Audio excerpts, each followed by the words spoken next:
Good morning. Ngasigi rules ki reading yang se ko hadi rules reading se group 1 group 2 ena khai do se ko hadi number 1 or number 2 ko hadi sidagi kena se ko ani katang na se ko sidagi ani katang na se hadi group 1 dana karamba symbol laki yang se aduga group 2 dana karamba symbol laki yang se ko group 1 dana se lai so hadi p man ba symbol am lai ko aduga group 2 dana x man ba symbol am lai ko se lai se hadi ahambagi number 1 khan ba ngai na p man ba symbol am lai aduga number 2 group 2 gina hadi x man ba symbol am lai ko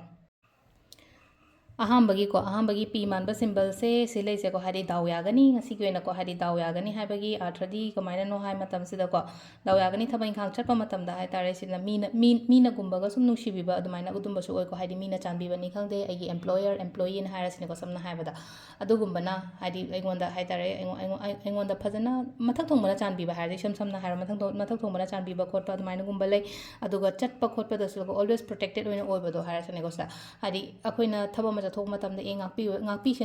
senbiri aina thajari bai sorsina hadi aibu hadi soidana bangamdana bagi tamakta hadi mana keno toraga haita guard toro chapiri haiba damaina khanbi be ko hambagi symbol se